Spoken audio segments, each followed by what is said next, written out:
مساء الخير، عاملين ايه؟ طبعا مباراة العين، الكلام كله على رحيمي. دفاع الاهلي هاجم، يواجه ازاي لاعب زي ده؟ بالنسبة لك انت وبالنسبة لنا وبالنسبة لكل الناس، الاهلي خسروا لعيب شرس وشبه بياكل بني ادمين، يعني فوجود لاعب زي ده يخليك تعمل حساب كبير جدا لهجوم نادي العين. الاميز حاجة فيه هو رحيمي. مفيش حد مميز تاني ولا في حد يقدر يديك الخطورة غير رحيمي.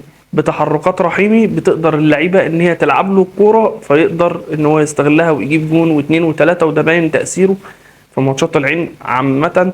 لعيب بتتكلم في غياب لابا كوجي، اتكلم بندر الأحبابي في تصريح بعد مباراة الوحدة في الدوري الإماراتي، اتكلم وقال إن إحنا المدرب بيحاول يبلغنا إن إحنا في وجود رحيمي اللعب بيبقى مختلف. اللعب دايما على الأرض، اللعب حتى لو كرة طولية فهو دايما في المساحة، عكس خالص لما يكون لابا كوجي موجود. فالكرة دايما لازم تروح على الأطراف، ولازم تروح كرة عرضية طولية، ما تروحش كرة على الأرض.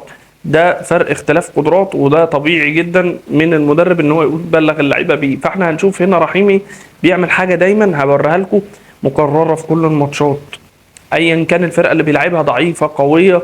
رحيمي دايما بيحاول ان هو يخش ده في الجزء اللي انت تشوف ان هو تسلل، بس هو خطه ذكيه من لاعب ذكي عشان يخترق الدفاعات. يلا بينا على الحالات نبدأ. ولازم تحط قاعدة قدامك ان انت دايما في كل الحالات اللي هتشوفها هتلاقي رحيمي دايما واقف في التسلل، وما تستغربش في كل الماتشات الكور دي كور متحركة، مش فاولات، مش ضربات مرمى، مش هجمة كانت للعين واتقطعت فرحيمي لسه متكاسل وما رجعش. فهنا بنتكلم على رحيمي موجود في منطقة التسلل، بيبتدي ان هو يسحب نفسه مع اخر واحد مدافع مغطي التسلل عشان الكرة تتلعب له في ظهر بيتمشى. رحيمي بيتمشى اخر واحد مغطي الدفاع، هو مش المساك اللي جنب رحيمي، دايما بيكون يا الباك اللي الناحيه التانية. برضو الكرة هنا بتلف وبتدور، لو خدنا بالنا مين اللي ابتدى يغطي التسلل؟ المساك اللي كان مع رحيمي، يعتبر عامل خط واحد مع خط الدفاع. مين اللي مغطي التسلل؟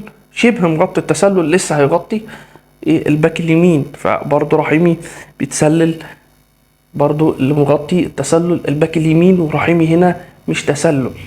هنا كورة بتكمل وانت في الزاوية اللي فاتت هتفتكر ان الكورة، ان رحيمي هنا هتفتكر ان الكورة وهي بتتلعب لرحيمي ان رحيمي متسلل. انا جايبها لك من الزاوية الخلفية خالص، هتتفرج على رحيمي وهو بيضرب التسلل بصنعة لطافة. انا المفروض ان انا هنا بسحب نفسي خطوتين، اصبح مفيش حد مركز معايا، فالكرة بتتلعب لي فباخد بضرب التسلل مع اخر مدافع.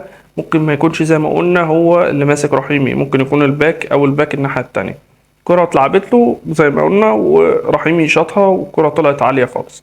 هنا برضو تاني رحيمي المساك بيبص عليه عشان يشوف فين تمركز رحيمي، بيلاقيه في التسلل، فخلاص انت في امان، فيبتدي رحيمي يرجع خطوتين. مين المساك اللي كان بيبص عليه؟ بس المساك اللي في النص اهو. يبتدي رحيمي يرجع خطوتين في ظهره ويضرب التسلل، يكمل والكرة تعدي. وده رحيمي برضو هنا بره الشاشة، رحيمي واقف في الاوفسايد في مباراة السد، يكمل ويبتدي يسحب نفسه خطوتين ثلاثة لورا ويضرب التسلل. لو الكرة هنا اتلعبت طولية رحيمي رايح انفراد، ده المقرر على طول. الكرة هنا اتلعبت راحت لرحيمي، راحت في نص الملعب، رحيمي برضو موجود في الجزء اللي انت تشوفه ان هو تسلل، هو مش تسلل. مين اللاعب اللي ممكن اقرب واحد ممكن يغطي التسلل؟ هو اللاعب ده، المساك اللي هنا ده. الاتنين المساكين التانيين بالنسبه لهم رحيمي بره اللعب خالص لان هو تسلل. لعب الكوره وتدور وتروح الناحيه التانية، وبرضه رحيمي هنا واقف في الاوفسايد، يقف خلاص. ابتدي رحيمي يسحب نفسه خطوتين لورا ويبتدي ينطلق، الكرة تتلعب له، يروح رحيمي خلص يجيب جون لو الكرة اتلعبت له. هنا تاني في مباراة الوصل الكرة بتتلعب مع بندر، هنا رحيمي واقف ما بين الاتنين المساكين، بيقول له عايز الكرة هنا في المساحة ورافع ايده مستني الكرة، ما اتلعبتلوش. ابتدى رحيمي يسحب نفسه. دايما رحيمي لما الكرة بتجيله، الكرة لما بتجيله هو اللي في وش المدافع، فبيبقى عنده صعوبة جدا في ان هو يقدر يراوغ لان هو مهاريا مش عالي. هو بيعتمد على سرعته وعلى قوته يعني عنده قوة انفجارية في الهجوم فظيعة، بس لما يكون هو اللي رايح، هو اللي سابق، والمدافع اللي بيطارده، ففي اختلاف خالص في الهجمتين. هنا الكرة بتتلعب لرحيمي، المفروض لو هو لاعب زي ما بنقول قوة متوازنة بين المهارة والسرعة، الكرة هنا اتلعبت له، ما قدرش يتحكم في الكرة، قطعها منه المدافع ولف ولعب الكرة والهجمة خلصت. هنا الكرة مع المساك في نادي العين برضو، رحيمي كرة برضو زي ما قلنا مش كرة ثابتة، رحيمي واقف في الاوفسايد، تكمل الكرة ورحيمي برضو واقف في الاوفسايد، يبتدي رحيمي يرجع ويسحب نفسه ويبتدي يسنتر نفسه مع اخر مدافع اللي هو مش المدافع اقرب واحد لسفيان، لا، يبتدي يسنتر نفسه في الحالة الدفاعية ويضرب التسلل. الكرة دي لو اتلعبت له رحيمي يروح انفراد ومش هتبقى اوفسايد. الكرة دي هدف في نادي الوحدة.